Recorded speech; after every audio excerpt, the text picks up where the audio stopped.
Hello, streaming at you live from the suburb of South Bedrock, deep within the steam tunnels. It is the steam, gentlemen. We are back. We are here. We are celebrating the wonderfulness that is the fellows with melanin. It is indeed Black History Month, and we are right here on it, right here with it, with you two wonderful co-hosts. Let me introduce them first, right off the top. It is the Three of Clubs himself, RaShaun Smith. How you doing this morning? What it do? How y'all doing? I have to say, I normally have something good to say or something planned. And then Josh starts off with his intro. It says shit like fellows with melanin. So then I just get all thrown off. So I'm just doing my best to keep my composure. Very nice to see you guys. Well, I'm very nice to see you too. And yeah, part of my job is to keep you off kilter. If I may, I would like to just clean up one thing real fast.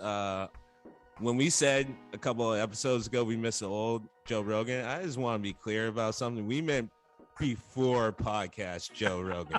Before. Just want to clean that up real fast. Wherever you're landing, I just want to make it clear where we were landing. And then, you set your runway however you want to. There you go. That's the retraction, the clarification of that statement. Well, that is literally the sub headline to the next headline. Completely reasonable. And Star Child, Greg DeSense, check it in. How you doing today? Oh man, I'm all kinds of ready to talk about this and celebrate the glory that is Black History Month. Absolutely. We are here celebrating the blackness, and it is a fantastic thing. I don't want to distract from too much. I just had one thing on my mind that I got to just get out of the way here because it is winter time and the Winter Olympics are on, which is, of course, the only time ever that you see certain sports. And I just had to bring this to you guys because I'm sitting here watching, and the Winter Olympics is pretty unique, but it also shows, I think it shows a certain thing about human nature and human compunction, because in the Winter Olympics, some motherfucker took a look at the event, the luge. All right. Now let's just start with the luge. You get into, you spray on with an airbrush, some kind of outfit to aerodynamically stream you down as much, put on a paper thin helmet and shoot down a chute of ice at, 80, 90, 100 miles an hour. Some motherfucker looked at that and said, nope, I got to do it face first. And thus was born the skeleton, which in and of itself should give you some indication of the name of what's going on. But there's always some fucker at the party who's like, nope, not enough. Right? I'm going to do this with my chin hanging out over this sled. I need, the guy who cracked cocaine, whatever it was, wasn't enough. I need meth. I need the next level. I need the next level of thrill. So that was just my one thought for the week. I call the Winter Olympics the white privilege games. Because you pretty much have to be able to afford all the gear and live next to a snow-covered mountain in order to participate in these games. And so they're hands down the, whitest event that can't possibly happen for this long a period of time. So it's probably the least interested I am. I mean, I'll get down with the Summer Olympics because I have no problem pretending I care about those sports every 4 years. But and only every 4 years. But the Winter Olympics, I'm just like, look, man, I'm just glad, all these nice white folks can play in the snow and just come up with weird ass things to do. Decide to go down face first 100 miles an hour down a chute of ice. Whatever. Hit their own barrel. Yeah, go ahead. Try to tell me about the intensity of curling. Go ahead. All right. Oh, see, damn it. Try to tell me about it. I was on my way to a different point, and then you had to attack curling. You really didn't have to attack curling. Curling could have just been left alone. Could have been left on the side. You didn't have to bring it into it. But I'm gonna leave that aside because that's just gonna get us sidetracked. Mr. Fink has somewhere to go after us. Shout out to the Birdman family. Also, shout out to John Candy. If we're gonna bring up Winter Olympics and Cool Running definitely has to come up because we came up in the 90s and we came up in a time where at the end of the year when teachers were just fucking done with whatever the hell they wanted to teach us, they just rolled in that cart with the TV and the really bad VCR. Cool Runnings was always in that mix. But I'm with Greg in the sense that Winter Olympics is I'm with him in the sense of I always look at it as like it's the games of access versus Summer Olympics are, both historical and games of, resource in the sense of like, hey, you have a long strip of road. You can probably use that to run back and forth. You are good. Oh, and you can jump on that too. All right, cool. There's a body of water next to you. It doesn't matter if it's clean, but you can swim. Like there's a lot of different things that, the whole world gets to participate in versus, as Greg points out, it's really a matter of access. However, to Greg's point, the look that people have that do not, let's say, have the melanin or complexion as, say, Mr. Starchild and myself have when we enter those spaces, and God fucking forbid we win in those spaces. Oh man. Armageddon happens like so many different times in those people's heads when it happens. Like, let a fucking black person show up and win some ice skating. It is fucking over. It is done. We see how the NHL is acting when there's like 6 black guys in there. Like they're almost fucking gonna shut down and make it a whole nother league. So it is, to Greg's point, it is always that I find the most interesting with the Winter Olympics, especially as the ages have moved on, where individuals have been able to get to access these things through a lot of different reasons, and then show up and be like, oh wait, no, you're gonna be good at this too? What the fuck? It's like, how about you just try harder? don't just be the barrier of, oh, I have money. I hope to reinforce your point, but you don't even have to wait for the Winter Olympics. We have not even had the Super Bowl halftime show yet, which is all 90s hip hop this year.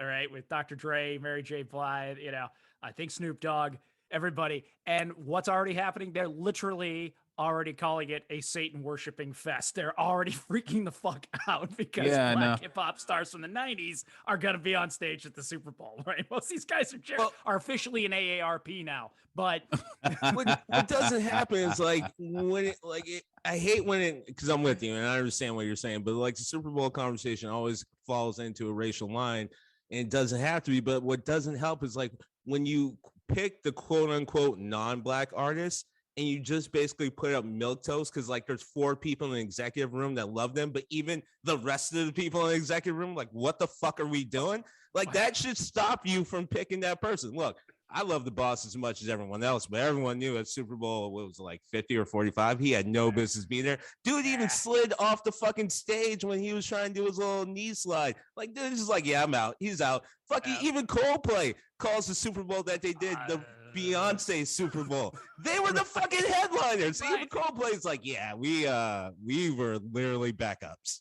He was lip synced badly by the time he got there too. You could totally. And Coldplay sells out fucking arenas across the world. They'll sell out 100,000 seat stadiums left and right. And even they're like, we have no fucking business being here. What's wrong with you guys? All right.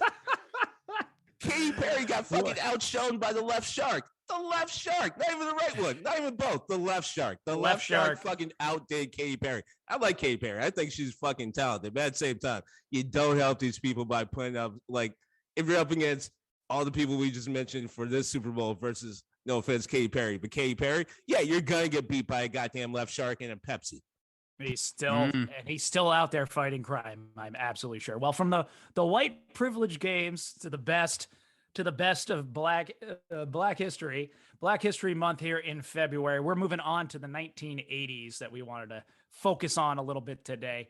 So I am going to hand it back. I'm going to start this conversation off with the Star Child, giving him his 10 minutes of fame here. What you got in your mind today, Star Child? What you talking about, Willis? Oh, what you talking about, went Willis? There. Yeah. I mean, the 80s were kind of weird for me. That was definitely when I was a kid. That was my childhood decade, without a doubt. And it was a strange time. It was a strange time, especially if you lived in the inner city. That's why I kind of wanted to show, like, the duality of the 80s, right? So we're coming off of the 70s, like we're coming off of the 70s, and this is easily, completely different waters for African Americans, because again, you had the empowerment coming out of the 70s. So it's like, now you got to use that empowerment. So on the face of it, you would not be wrong for thinking that Black people ran shit in the 80s, like it was happening. Like, the 60s, the 70s were Black people coming up, the 80s were Black people doing, and it was everywhere. It was everywhere. You know what I mean? Like, I'm on television, you had, like the Black family, all of a sudden, like a real family coming off of, again, the shows that we talked about last time, but this time the motherfuckers were rich, like they had money. You know what I'm saying? So you came off of the Cosby Show, that we know, but you were coming off of the Cosby Show and shows like 227 and strange show. Marla Gibbs was the shit, and Jack A. Harry. Jack A. Harry. I mean, damn. You ain't lying. I know, right? And but She still look good. Oh my God, so hot. And Nell Carter was just dropping just like lines of wisdom. You know what I'm saying? On Give Me a Break, I think it was Nell Carter. And then you had the Black real Orphans stuff on that show. Was that? I said they were real on Give Me a Break. I do. Oh, yeah. I love that you mentioned Nell Carter. Just had to give that show its due. They said some real stuff there, more so than I think some of the other. Oh yeah, shows. This was also the decade of the PSA, so they were definitely leading on that. And then you had, of course, the Black Orphans, Manuel Lewis and Gary Coleman. Just for some reason, all of a sudden, white people want to adopt sassy little Black children. It's like, all right, we'll call this reparations. Here you go. Get adopted by some folks downtown. It's going to be great. And they loved it. You know what I'm saying? Like everyone, white folks were all throwing all of these catchphrases around, and it was fantastic. It was fantastic. Like we feel like, there was a real sense of community, and then of course the music. Like it was the decade of Prince and Michael Jackson, and Prince and Michael Jackson were the new Beatles or Rolling Stones. You were either one or the other. You couldn't be both equally. Don't lie. But you had that. You had Aretha Franklin go ahead and taking another decade, because she does that. Tina Turner going ahead, taking another decade. You had some lead singers going out on their own. You had the great Bobby McFerrin. Oh, don't forget the rise of Whitney Houston. Be happy, Whitney Houston. Yeah, I mean, the list could easily go on. And then you break it down to probably the biggest thing to hit the establishment. That was rap music. That was hip hop. That's when it happened. That was when hip hop culture was really coming together. Like that was Kool Moe Dee and Grandmaster Flash, the Fat Boys, Run DMC. That's another list that could go on and on and on.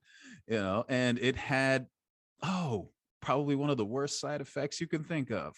White folks thinking they could rap. Everybody was rapping. Everybody was rapping. You know what I mean? It kind of just became the way to prove that you were hip. So, there was no running from it.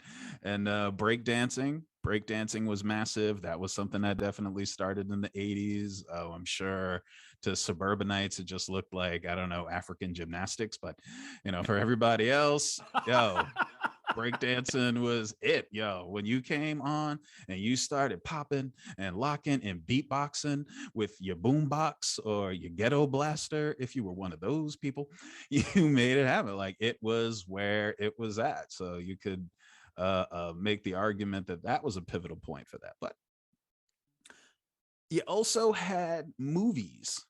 Now the movies, I mean, the three of us being the three of us, like we can go on forever about, the fucking movies without a doubt. I mean, you had, I think you definitely had like the Eddie Murphy Renaissance.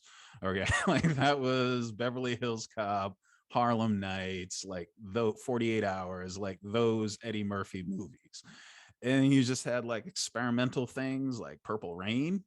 I mean, Purple Rain and Hollywood Shuffle, because Hollywood Shuffle. Oh, You had Breakin', and then Breakin' 2, the Electric Boogaloo. I was about to say, And you better then- not leave that out. And then Crush Groove. Crush Groove, you're welcome. And then, yeah, ended on a funny note with Do the Right Thing. We'll get back to that later. But then there was also The Color Purple. And I mean, The Color Purple, I mean, that opened up a lot of things for me because, again, I talk about how a lot of things that were happening in America racially were a blind spot for me coming from the Caribbean. And the color Purple, yo, I got a story to tell you later about that. Black athletes killing it. You know what I'm saying? That was the decade of what, like Jackie Joyner Kersey and Carl Lewis and Kareem Abdul-Jabbar and Magic Johnson. Like, these people own that decade. It was also Mike Tyson. Mike Tyson started in the 80s, like Sugar Ray Leonard, like a lot of them, they started in the 80s without a doubt. But you, like I said, you would not be wrong for thinking that Black people were absolutely owning this decade. And along came Reagan. Yeah. So a lot of people spend a lot of time making excuses for Reagan, trying to figure out if Reagan was actually a racist. The answer is he was.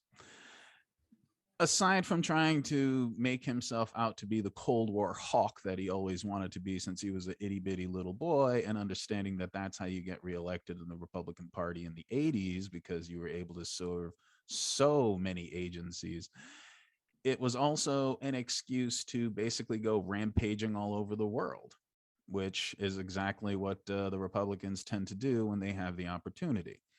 Ronald Reagan, now in the United States, shit, you can't even get a decent bottle of Cuban rum, but he allowed drugs to flood over the border in order to fund his illegal war, because he couldn't get a legal war passed because Congress never wanted another Vietnam, but he wanted to go balls to wall with communism like a good president is supposed to. And so those drugs came flooding into the inner city. And while they were just flooding supposedly into the inner city, he didn't feel any need to do anything about it.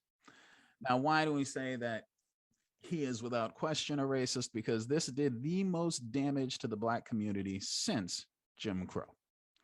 And because of this, you already had issues with poverty and drugs and crime in the inner city in the 60s and 70s. It exploded in the 80s. And it was a success because it got enough Black people also scared, and enough centrist Democrats also scared, and centrist Black voters also scared enough to support a lot of the hardline tactics, like the hardline police tactics, which we are still experiencing today, and the mandatory minimums and those sorts of things, all the way up until now, that did so much irreparable generational damage to the Black community across the country. In that, and I mean, you had people who it was hard to judge them because you had people that were legitimately afraid. You know, stray bullets are a real thing. You know, people were sleeping in their bathtubs. You know, they were putting their children to bed in bathtubs, you know. And so when you start getting all of these, you remember the guardian angels? Like, you had these like vigilante groups popping up to try to deal with crime. It was off the wall. And so in one sense, looking back, it's really easy to judge them and say, oh, you know, like, didn't you see what damage this was going to do down the road? It's like, no, people were afraid. And it was a situation that was exacerbated by the Reagan administration and the idea that, you know, all of these, you know, people didn't have pity for them because they were a bunch of welfare queens. You know, because if you did drugs around this time, now don't forget, he is also the person who was closing down all of the clinics. If you did drugs around this time, it was because you needed Jesus and because you were lazy and because you wanted welfare. And this was a mentality that was perpetuated by conservatives at the time. So it is kind of a strange, this period of the 80s is kind of a strange time. It was very explosive and creative and colorful. But oof, There was a dark side to it. There was a very ugly dark side to it. And next, the 90s. Well, thank you for that. Absolutely setting the scene, setting the table perfectly. Birdman, I'm sorry, I just have to cut in because people need to know this. One of the things that Greg just referenced is the reason why nunchucks are still illegal in New York City. Yeah, they are still illegal. Had nothing to do with black people, but nunchucks still illegal in New York City. Black people love because it was, non-white people that could kick ass. Like, thank you, cultural appropriation. We want to say those guardian angels walking around with them, smacking people left and right, smacking the shit out of people, including themselves. Yeah, I mean, again, we could do an entire segment about this, but this was also the Central Park Five, the exonerated five now. But this was also the period of the Central Park Five. It was the rise of Trump. There's so many things you can talk about in this decade. And on the other end of the spectrum, black people love kung fu. Teach you how to kick a Klansman's ass. Like, hell yes. That's definitely, I think, the hashtag for this episode. Hashtag black people love kung fu. I'm going with it. Love kung fu. I'm gonna, if we're gonna take a moral from this story. And anime, because we didn't have cable, so we had no choice but to watch the cartoons that came on. And looking at you, Voltron and Macross and all that other good shit.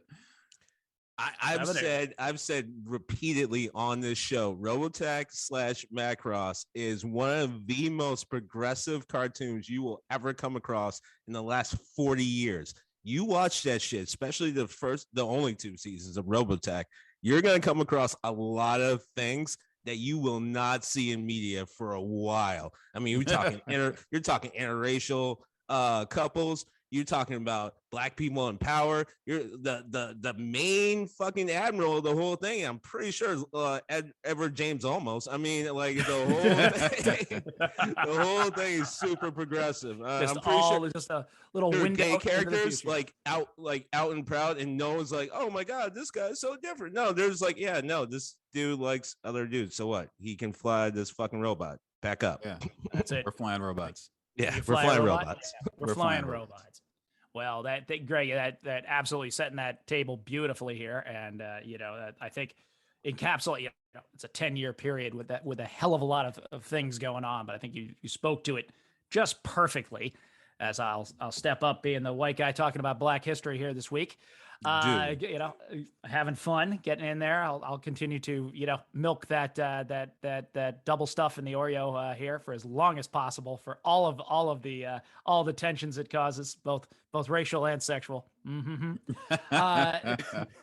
I want to give a quick shout out just because you were talking. Certainly Mike Tyson when you were talking about. I just want to do remember Marvelous Marvin Hagler, Massachusetts. Marvelous Marvin. Thank you very much. He just passed recently. Rest in peace. My favorite southpaw. Loved watching him fight. He was great. And still a controversial fight against him and Sugar Ray.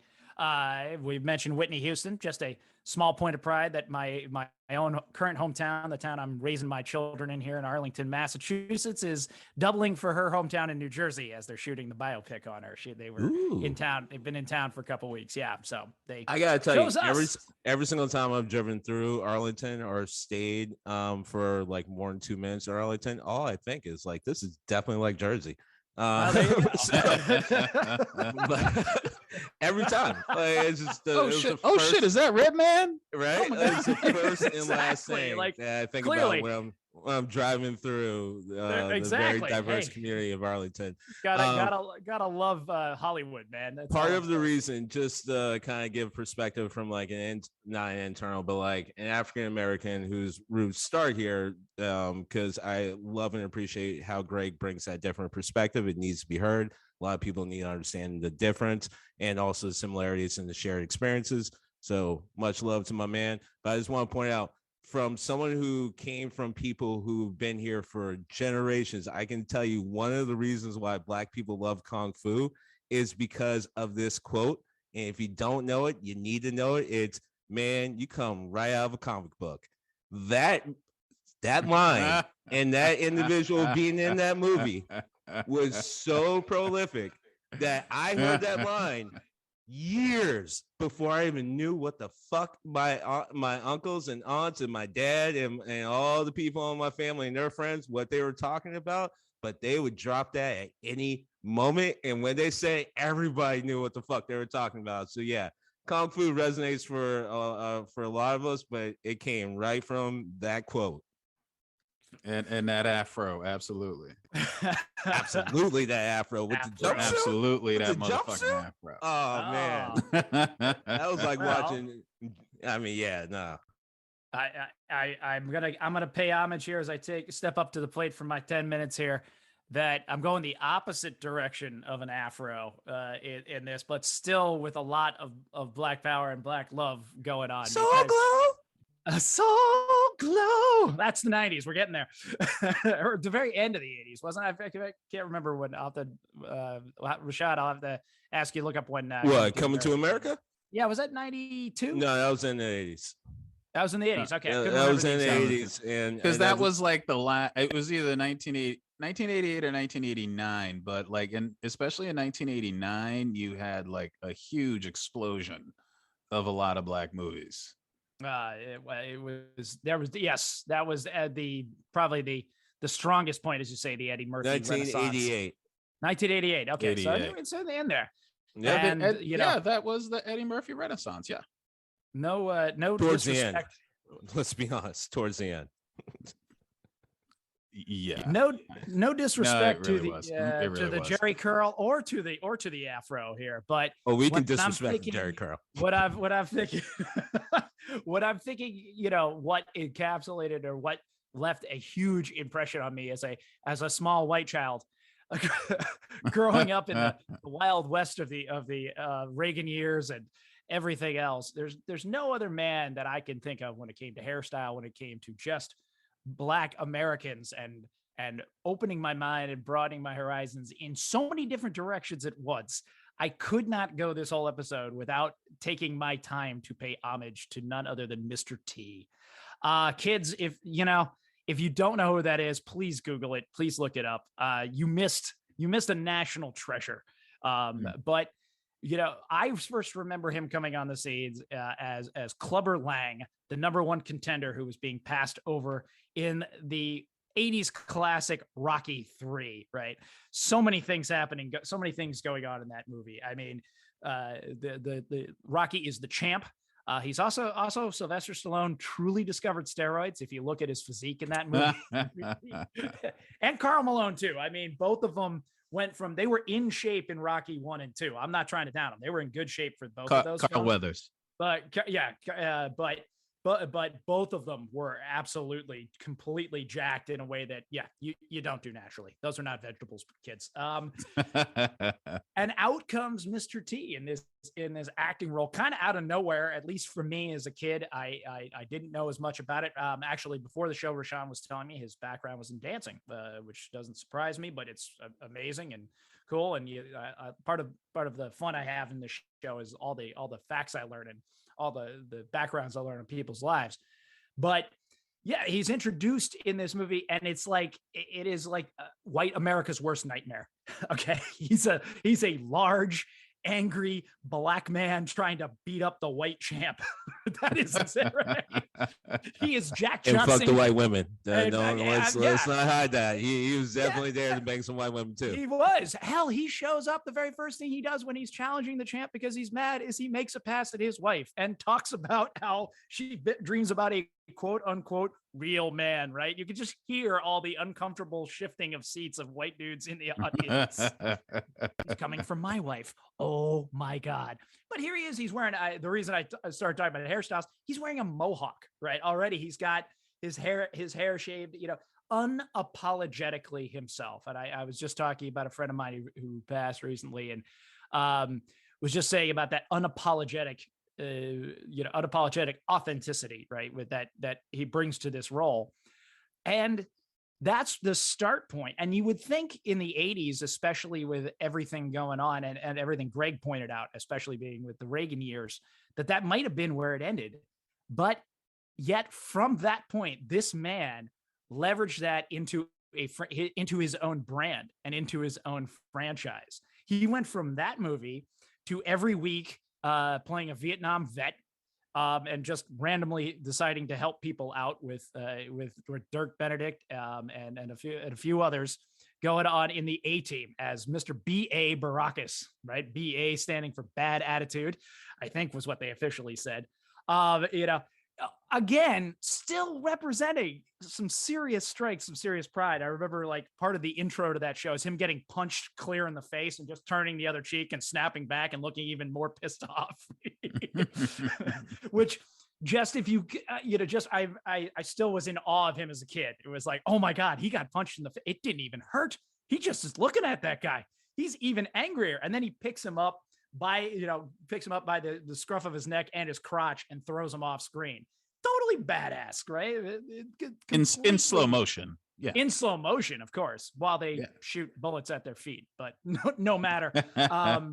Always shooting bullets at their one day those were the ricochet bullets, man. Get off their back. Those are the ricochet bullets. Ricochet bullets, man. Come on. One day we have to have a whole show of who's the worst shot, the A Team or G.I. Joe.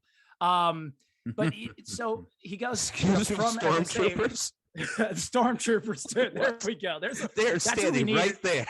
That's who we need in Ukraine right now. We need those three forces to converge and decide this battle, so we can just let them shoot and no casualties. A war with no casualties. But you have that, and he leverages from that all of a sudden to become a piece of Americana, right? He's this large, strong black man with gold chains around. I think they used to talk about the weight of those chains. It was, something somewhere over 10, 15 pounds, something like that he wore. He expressed himself. He wore feathered earrings, right? Coming down. He was huge. He went on WWF at the time, now WWE. Mm-hmm. He was partners with Hulk Hogan, no less. Mm-hmm. Awkward. As jumping in the ring on Friday Night Raw. Then he proceeds to leverage that into his own cartoon show. The man had a Saturday morning cartoon show completely blocked around him. It was called Mr. T. It wasn't even, and a cereal. I was certainly getting to that. A cereal, right? Mr. T Crunch, there. And recently around this, just around Christmas time, it came back out again. I saw the picture making the rounds, which was what made me think about it.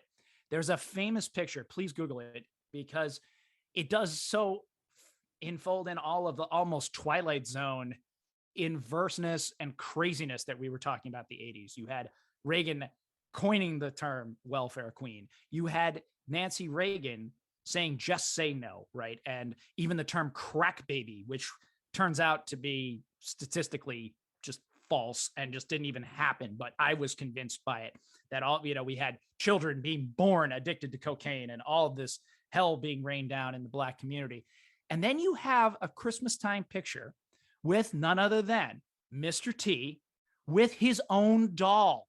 He has a doll, a Mr. T doll, targeted to boys, girls, whomever wants a Mr. T doll, with Nancy Reagan, Miss Just Say No, herself, helping, standing up there supporting Ronald, and it is war on drugs, sitting on his lap, kissing his forehead gently while holding a Mr. T doll, like Santa Claus in the White House Christmas picture. That's a picture for the ages. I can't even explain in the 10 minutes. I'm running out of time. I could do a treatise. I could probably do a postdoctorate work on all the things that are going in that one image that are both emblematic and simultaneously contradictory at the same time, right? That of how America felt about itself, how America felt about Black people, how America felt about its president and its presidential family, all in this one shot. It's truly, if for any of the kids out there listening who've never seen it, Google it. It's going to be easy to find. I'll try and leave a link to it on the episode description. But yeah, I do have to just really tip my cap to a guy coming out of, relatively nowhere, rocketing to fame. I believe, it kind of went away as fast as it came in that regard, though there was a small little revision. And I noticed he did the voice on one of my kids watch a movie, Cloudy with a Chance of Meatballs. and he gets to animate. He gets to be one of the animated voices on that. Also, they basically have him play himself. He's like a cop, and there was an I Pity the Fool in there, and I'm like, oh, you did the I Pity the Fool. Thank you so much. But truthfully, like I said, if I could just sort of wrap up, as that little kid in the 80s getting some impression of Black America, Mr. T, man, you're an American hero, an American treasure. Thank you for being you. Thank you for doing all that you did. But we respect it and much love. Well, that kind of encapsulate. It's funny that you mentioned it, because that does encapsulate what America wanted from Black people at that time.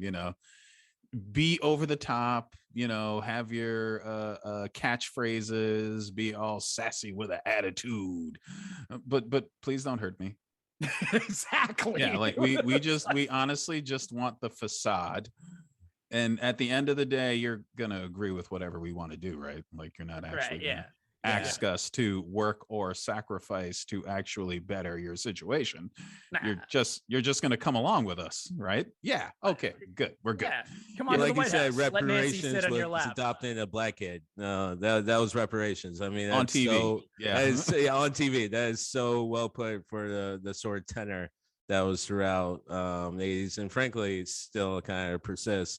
In addition, I would also argue that it was another golden age of, to Greg's point, treating Black people, and frankly, everyone who wasn't white, as some sort of like animatron that all they had to do is say, hey, like, do the thing that you do. Like, that's all you're known for. That's all you'll be good for. That's it. Like, you're Black, do the thing. I mean, speaking of Mr. T, the reason why we still call him Mr. T is because he was never allowed to leave that character. He was never allowed to do anything else. He shows up for anything else, and they're like, cool. But where are your gold chains? It's like, it's a fucking period piece drama. Why am I wearing gold chains? Like, well, I don't know if he had any actual acting chops. I mean, he was the best thing to come out of DC Cab. But apart from that, I can't even, I'm ashamed of myself that I didn't mention DC Cab. God damn. I forgive you. It's all right. That's all right, man, because I got some things to clean up myself, so it's all good. Well, with that, let me shoot it on over then. Let's continue our romp through the 80s. Let me shoot it on over to the three of clubs himself, Mr. RaShaun Smith, to start his 10-ish minutes of fame. All right. I told the Birdman earlier today I may not cry. I probably won't cry. I have no clue if that's going to happen. So I'm just going to go ahead and clean up a few things before I get going on today's topic. So first, the YouTube series I was talking about, I want to credit those guys correctly. It's Red Eye Reviews. Definitely check those dudes out. Some quality shit right now. I highly suggest you start with the Karate Corner and work your way out.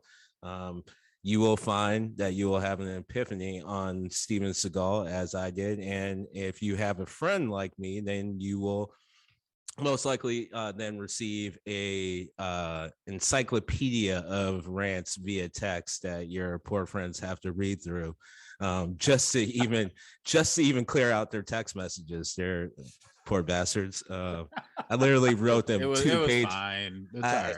That's good. Don't worry.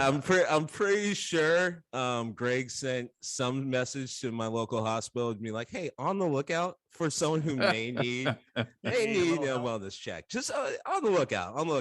Also want to clean it up, but it goes to today's subject. Another thing. One of the best things about this podcast, and one of the best things about hanging out with these two individuals, and allowing us to come together and talk about all these interesting, weird, and various topics, is how much things intersect. Because I totally left out while I was starting to lose it about people like Steve James, and how, unfortunately, no matter what talent level they had, they were relegated to certain roles and never allowed to reach their potential. And yeah, I got lost in, people having their dreams deferred. That's something that's always going to make me feel uncomfortable. I also left out the fact that he was part of our first or second podcast, because he was in the Warriors too. So that's the funniest thing, and how this podcast works, how we full disclosure to our listeners, we literally only talk in very generic ways about what we are going to talk about when we meet every Friday. We just kind of toss up a topic. We don't necessarily say what we're going to talk about until like right before. And normally there's such intersectionality that you would think that we spent all week brainstorming. I give you the glory of improv. The glory of improv. All right, so you got cat, you got mailman, you got post. No, I'm sorry. So I give it to improvists. There's way more credit than they get. All right, so the 80s. The way I look at the 80s is simply this: it was the age and the rise of the black sidekick. It was the gilded age of the black sidekick. You almost didn't have a movie worth of shit unless you had at least one black sidekick. And the patron saint of this gilded age of the black sidekick is someone we've already referenced. And I know you guys have seen memes across the board the last like probably 4 to 5, maybe 8 years. Normally it's coming from someone who's probably racist, but they're trying to be like, nah, man, I'm not racist. I got a black friend. And that is the iconic handshake of the very ripped black arm and the very ripped white arm. A lot of people don't know that's from Predator because, you know, we're old people now. So the youngers don't always know those things. And the black arm belongs to the patron saint of this gilded age of this decade of the rise and the existence of the black sidekick. And that is Carl Weathers. This man exemplified the black sidekick. We already brought up Rocky.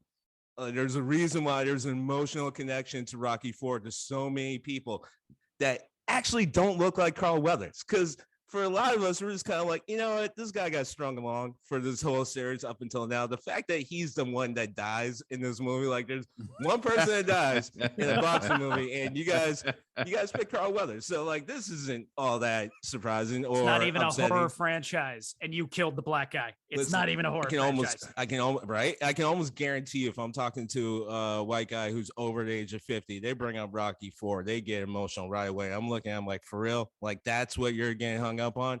So there's so many different people who exemplify this. Patron saint Carl Weathers, but I just want to run down a couple. So a lot of people don't know this, but even the stars, even the voice of God had his turn as being the black sidekick in the 80s and also 90s and 2000s. Matter of fact, Morgan Freeman, until he actually became the voice of God, he was kind of the sidekick like throughout. So that's interesting. We talked about Eddie Murphy. A lot of people think of Eddie Murphy as the headline star, but funny enough, if you watch some of his earlier movies, he's actually not the main character. He is the sidekick. One of my favorite movies, 48 Hours. Technically not the main character. Nick Nolte is.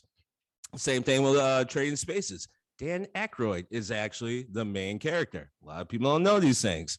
I have legs. Anyway, so moving on to I was wondering if that was going to get caught.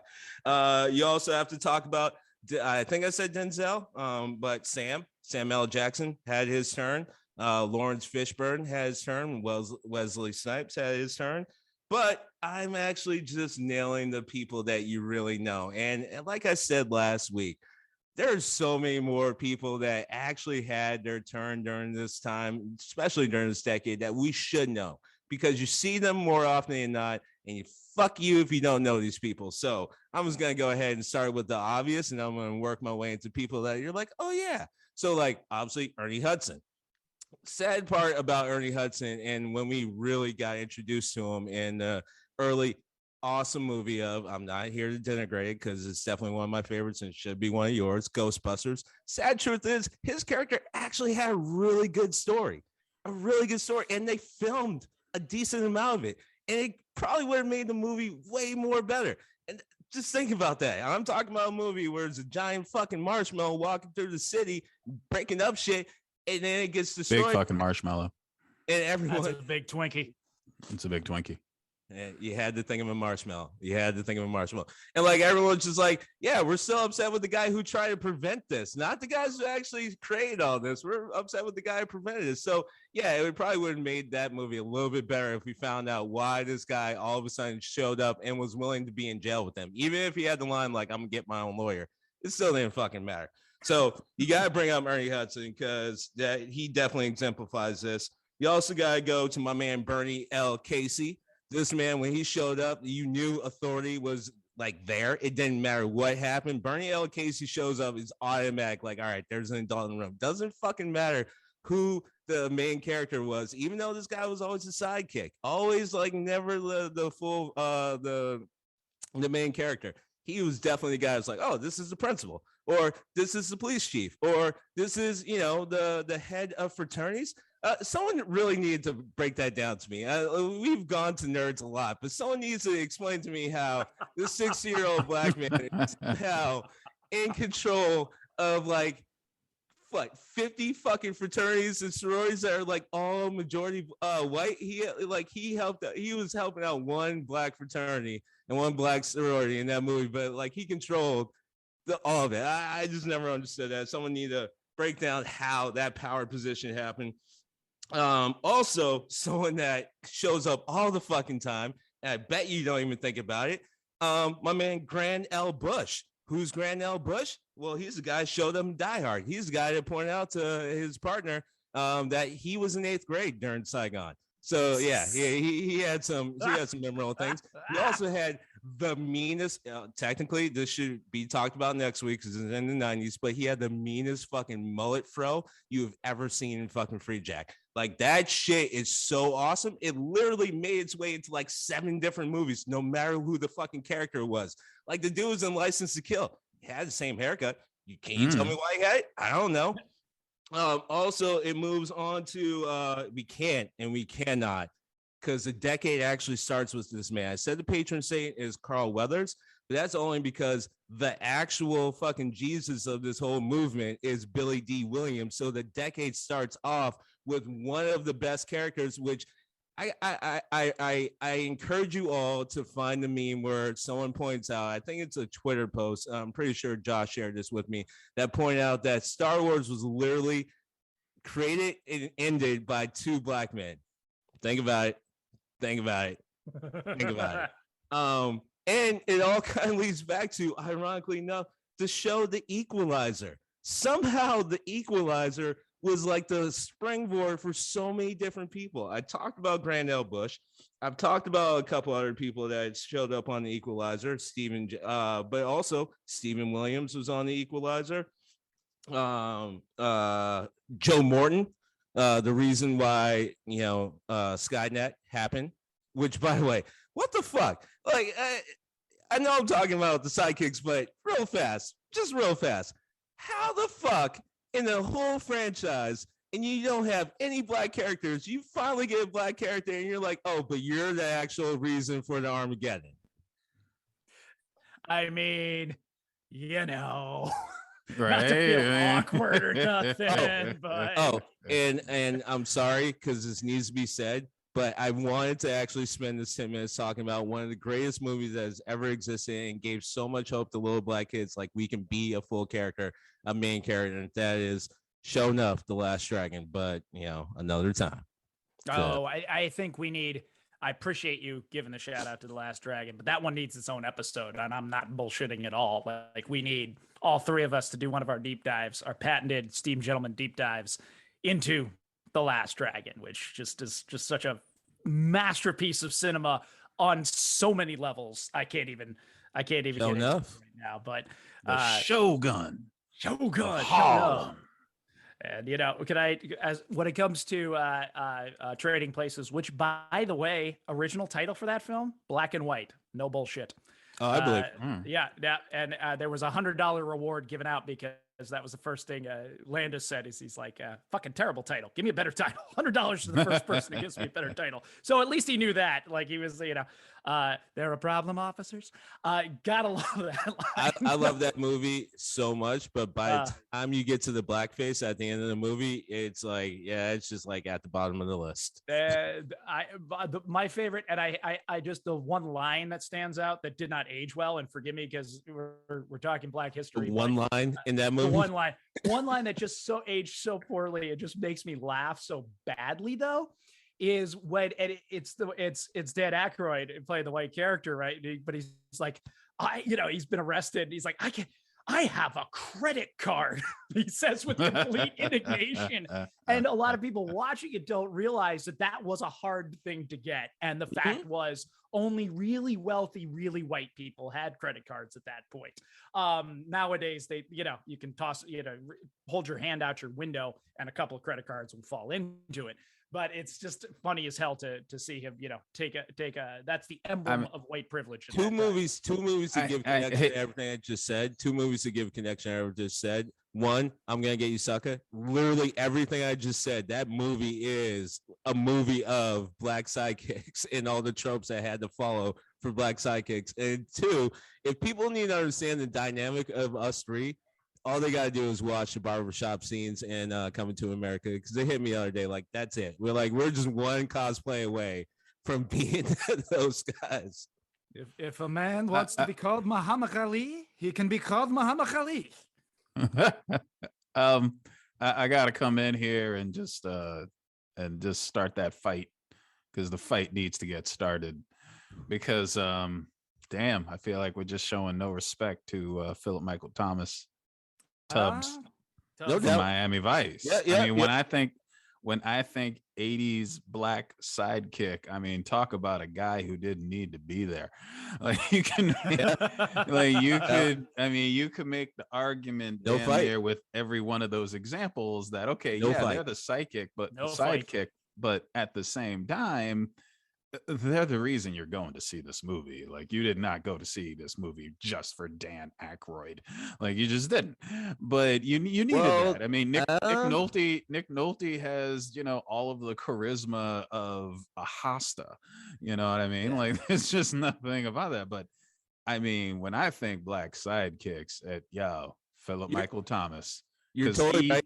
He was there literally. He was like the Ferrari. He was just there to make Crockett look cooler.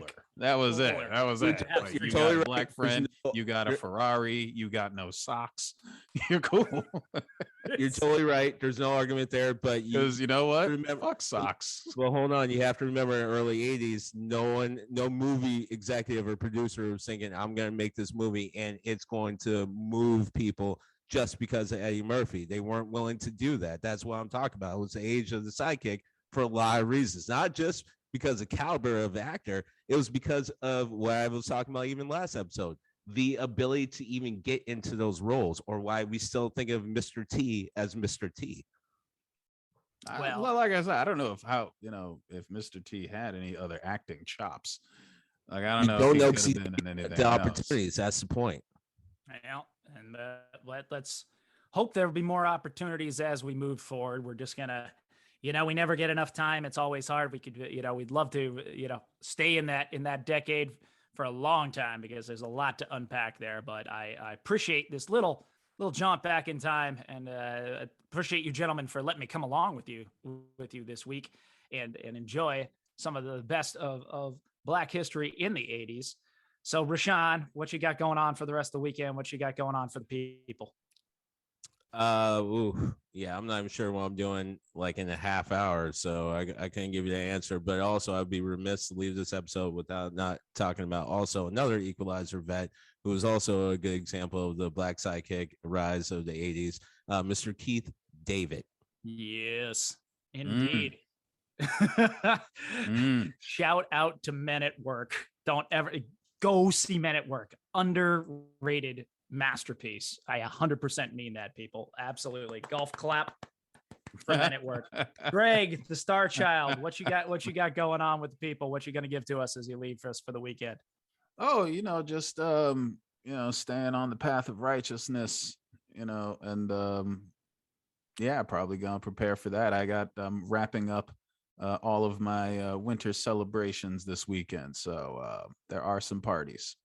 Oh, fantastic. Gotta keep your chin up. We get cold winters up here in New England, so you gotta enjoy the revelry and get through. We've had some shit weather, and now we got some spring weather, and who knows, probably some more shit weather coming back. We just have to get creative with how we party in the winter, but we still party in the winter. All right. Well, I'll do the equivalent of, I think numbers are finally down enough and feeling safe enough to, come out of my little gopher hole here And I think I'm going to try and take the kids to see Spider-Man this weekend finally, because yes, it's been out a while, but like with the numbers where they're at and that a lot of people have had a chance to see it, I won't be in a packed theater. So I hope to, enjoy a little bit of movie time. The last movie we were out to was the beginning of the summer, which was actually Black Widow. So we're keeping the Marvel theme going. But not a black person. Just for listeners. Not a black person. Just the theme was the Marvel in this particular little song. Yes, not a Black Widow is not black. Just to let you all know, she wears black. But other than that, and wears it well. What are you gonna do? It's ScarJo. Come on. But we're gonna have a little bit of fun there. While I have you here, please shoot on over. If you're not following us, shoot on over to the socials. Do you even steam, bro? At Instagram, the Steam Gentleman Podcast on Facebook. We are on YouTube at Do You Even Steam, Bro? At gmail.com. If you want to shoot us a letter, shoot us some thoughts for the show, anything like that, we always appreciate that. Please, you do. And please rate, review us. You can do it. You can do it on Apple Podcasts. You can do it on Spotify now. We really always need that help. We really always need to let people know that you are listening, let other people know that you are listening. Help us build that fan base. Tell a friend to tell a friend. Tell a friend to tell a friend. Help us push that nefarious Steam agenda. Until next time, this is Josh, the Birdman, telling you to keep your feet up and keep your head of steam on. Shout out to Bill Duke.